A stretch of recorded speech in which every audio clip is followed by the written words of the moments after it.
Hey there, my name's Niandra, I am a Grandmaster Mercy main, and in this video we are going to be reviewing the match of a bronze player named Dark. As always, don't be mean in the comments, and this time we'll mainly be looking at three things: super jump usage, camera placement, and reaction time, because here they all sorta tie together. So my advice for starting off King of the Hill is usually identify the ally you think is going to be the first to deal damage and blue beam them to start your contributions to the match as fast as possible. In some cases this could mean damage boosting a Tracer until she leaves range and then doing something else when the beam breaks, or maybe just finding a long range DPS to stay back with. However, Dark has formed a connection with a Bastion that's running on Windows 98 and just needs a little moment in spawn to boot up. The rest of the team moves out as the round starts, but Dark hangs back, and honestly, this is kind of sweet. You gotta make sure Bastion's okay, you know? Now obviously, Dark should have just left Bastion and spawn here and gone with everyone else immediately. If he's truly AFK, the match will cancel, and if he's not, damage boosting Sojourn could potentially create some pressure that gives your team space while you wait for him. One thing you'll notice this match is that Dark damage boosts Bastion a lot, and almost always prioritizes him over Sojourn, the other DPS. So personally, I would pick Sojourn and then flick the damage boost when Bastion's in turret form. Now in bronze, mechanical skill isn't going to be perfect, so you could make a lot of different arguments on who takes priority, but I would argue that Bastion's DMR is harder to hit than Sojourn's primary fire. At least it is for me, and my DPS isn't great.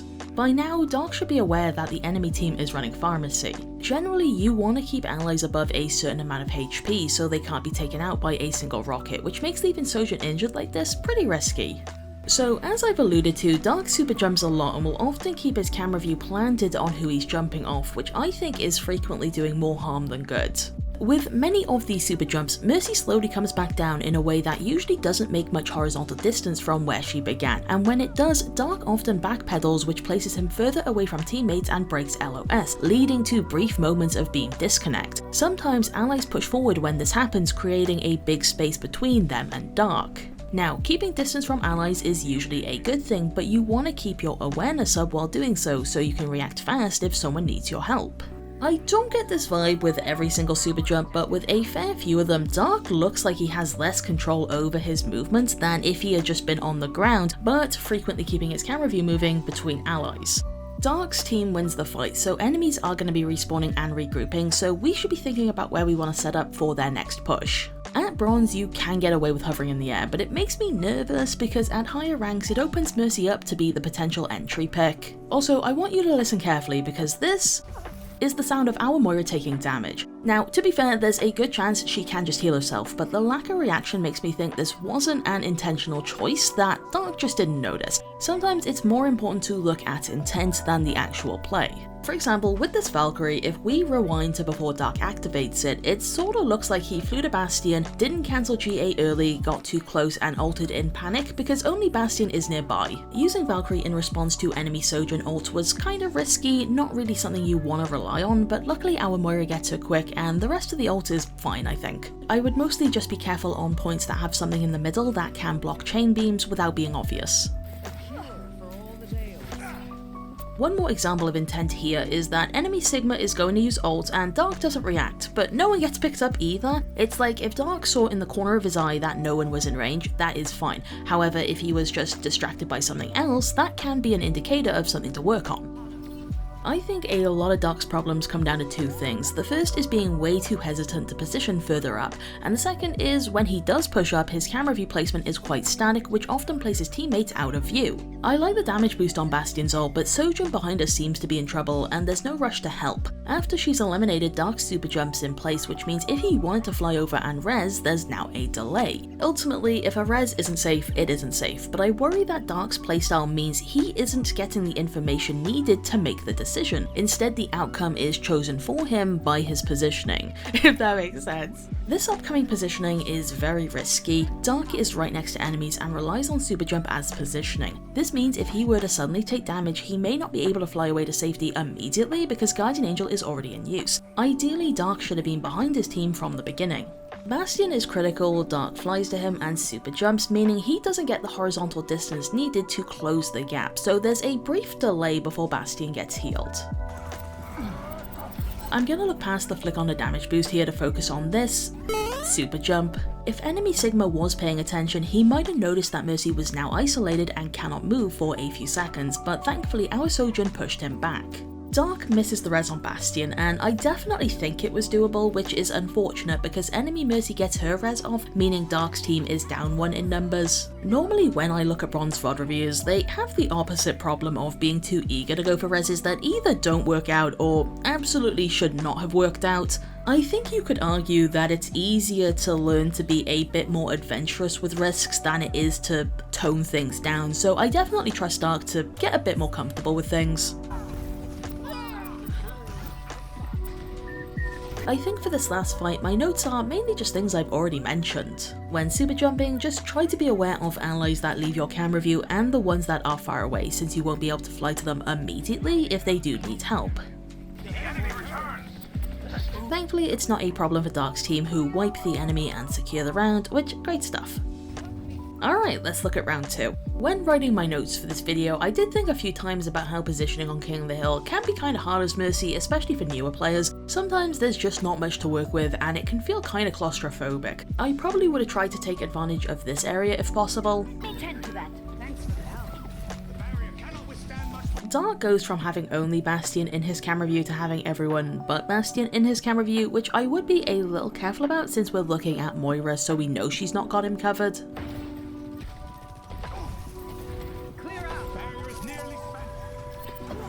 Considering enemy Sojourn and Mercy are nearby, I think leaving this res was fine, but what I think is really interesting is that Mercy's staff model kinda blocks Moira down below here, and Dark doesn't notice her taking damage, which is kinda fair because it's not an easy spot. So Dark is solo healing now, right? He plays very close to his Sojourn and gets peppered with damage that could have been serious if enemy Pharah landed more hits, and it's like, I get it, because if Dark was further back, he then wouldn't be able to get his beam on Sigma. I might be talking nonsense here, but Dark maybe could have stepped back from Sojourn and dip down like this if he needed to help Sigma, then quickly jump back up. You know, basically take advantage of that beam linger.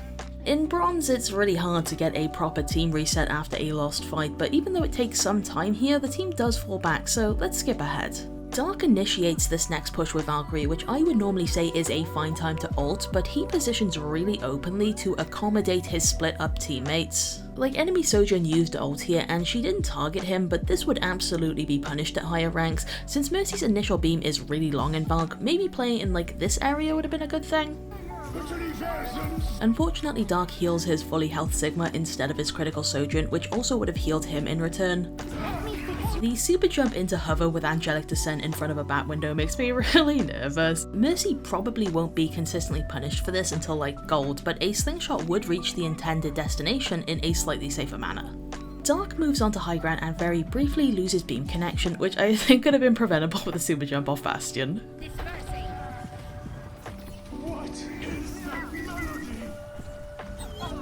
During this slightly awkward rotation, the rest of the team pushes up, and by super jumping on point, Dark isn't able to immediately fly forward to potentially help the rest of his team. At this point, Dark's team has 3 picks. This should mean they've won the fight, but what if the other 2 enemies are trying to fall back to spawn? Taking them down now would cause the enemy team to take longer to regroup, or they just stagger, which Mercy can assist with nicely. Positioning where you crouch like this always makes me a bit nervous. I do get that it can lower you enough that you're hidden, but your movement is also just slowed down so much. If you suddenly are to take damage, it's really easy to just start fumbling about. Also, keep in mind the enemy team has Pharah, who is really good at getting angles like that. I really think that just replacing some of these super jumps with slingshots that Dark can use to get behind cover or away from the fight would go such a long way. The lack of horizontal movement is just so noticeable here. In general with Valkyrie, I'd be a little careful about just looking directly downwards because it's a real easy way to unintentionally cap your field of view. Like if someone just walks off screen, you might lose track of them. Actuating the barrier. Disrupting. This ends now.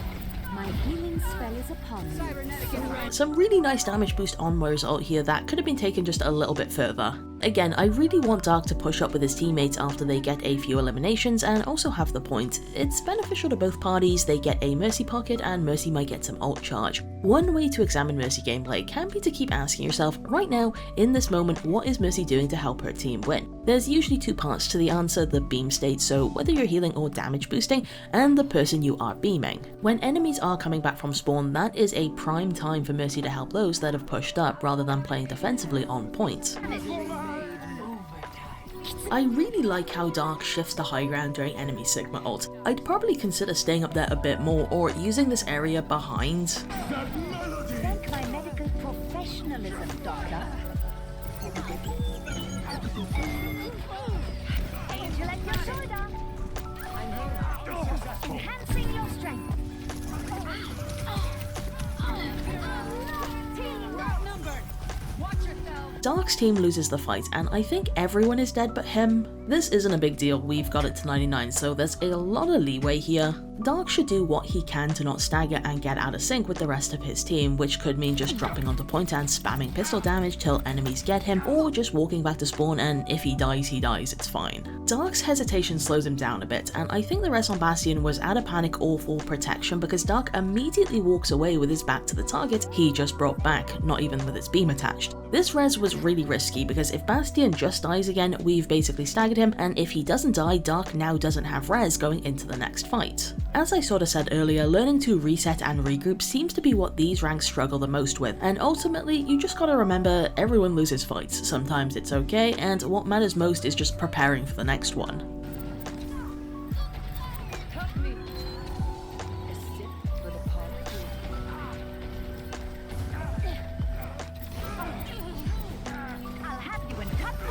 This is the last fight, and I feel like Dark starts off incredibly nervous as shown by his initial hesitation to move forward until the team gets picks. Once they have the advantage, Dark gets more involved, but I noticed that there's very little damage boost, something that he's been pretty solid at for most of this match. I understand being afraid to take risks when it's 99-99, but also remember that the more your team is winning a fight, the more safer it generally is to push damage boost.